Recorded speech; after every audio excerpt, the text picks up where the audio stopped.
Happy Thursday, everybody. Hands up if you've actually gotten to Thursday and you're still alive. Yeah.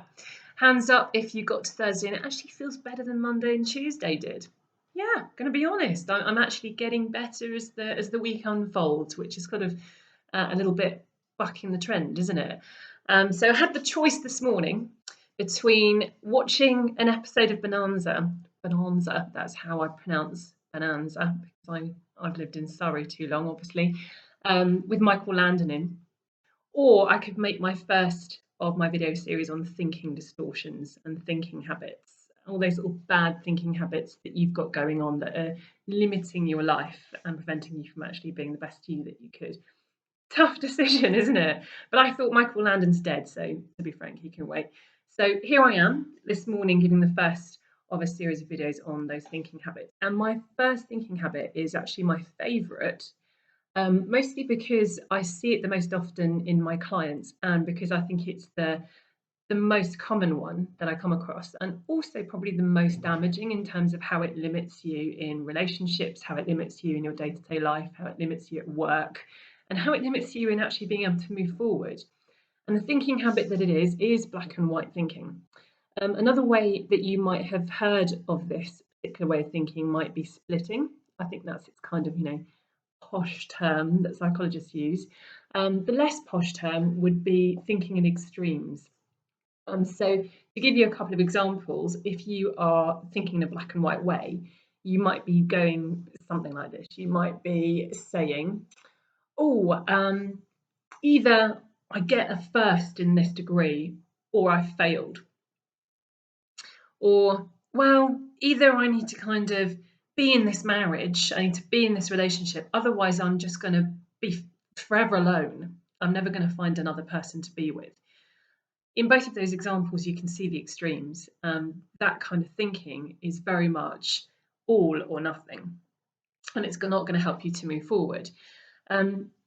These extremes live in our lives in different ways. So one extreme that you might find yourself thinking about is good and bad. Another one might be success, failure. Another one might be either or. So really you're limiting yourself because you're only seeing two choices in everything. And it's actually a really, really exhausting way of thinking because it's going to give you a real sense of either up or down in your life. And that's really tiring. And you can't really go on like that. So what's the resolution? How do you actually get over this? Well, the first thing you need to do is you need to practice ways of actually thinking in more shades. So you've got to switch off the black and white TV and you've got to switch on the colour TV. I mean, hey, if you were anyone from the 1950s, 60s generations and you had a black and white TV, just think back to how fun it was and how amazing it was when suddenly you saw everything in colour. I never understood that, by the way. When people filmed things on black and white telly, was everyone still wearing stuff in colours, and did they still kind of do all the background in colours, or was it all in black and white? Or is that just a weird thought? And of course they did everything in colours because it would be quite expensive to paint everything in black and white, wouldn't it? Anyway, I'm digressing. So that's the first thing you need to do is actually need to change the set. You need to literally change your mindset from black and white to colour. And you've got to start to think about the fact that in reality, the world is a far more complicated and complex and rich place than just black and white. So start to do that, start to think in colour, start to think in shades. The other thing you need to actually think about doing is how to balance your thinking out. So instead of just this or that, you need to think, well, hang on a minute. Do I actually even agree with these two very polarized ways that I'm thinking in? So the next thing I'm going to give you is just a few tips to get started on this and stop using this thought habit. So tip number one, if you're actually thinking in a black and white way, you need to actually stop and you need to pause and you need to turn on your little reversing lights, the one that go beep, beep, beep, beep, beep. So you've literally got to go beep, beep, beep, beep, beep, beep, beep out of that moment because you're not in a position to make any decisions if you're being black and white. Because it's highly likely if you're being very black and white about things in general is that you're quite stressed. And if you're stressed, you're not going to be able to think in shades. You're not going to be able to think in that more complex way that's actually helpful. So just number one, just stop, pause, reverse the hell out of that situation, and just do something different for half an hour. Go and sit in the garden, watch the bees or the rain, depending on whether it is summer or not. Make a cup of tea, just something different in that moment to just allow your brain just to switch off from that stressful state that's only going to get you thinking in, do or die, fight or flight, fight or run away. So that's the first thing you need to do, is actually just stop and pause.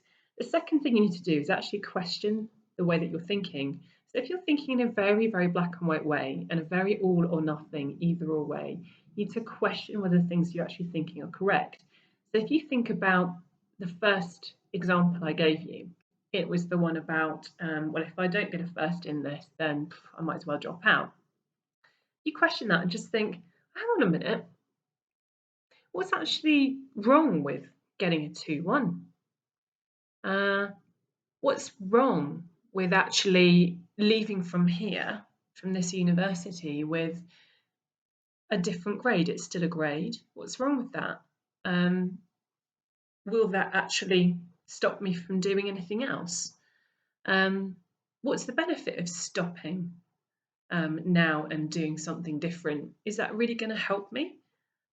You've got to question those two polar opposites straight away after you've paused and after you've given yourself time to calm down. The second thing you need to do is you need to ban a couple of words. Especially when I see couples, I hear these words quite a lot. He never does X, Y, Z. She always does X, Y, Z. And they're really, really bad words to use because they're all or nothing words.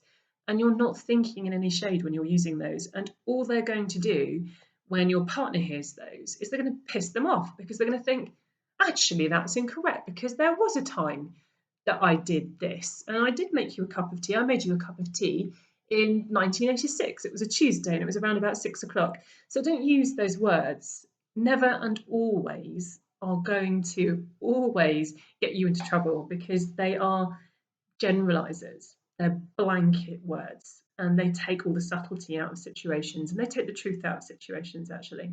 So that's your number 2 tip. Ban those words. Kick them the hell out of your life. Replace them instead with words like sometimes. Okay, sometimes, every now and then, because then you're being more realistic and you're seeing the shades in your life. The third tip I'm going to give you is a little bit more of a creative way of seeing it, and I suppose it borrows a little bit from De Bono's 6 thinking hats, if you've ever come across that.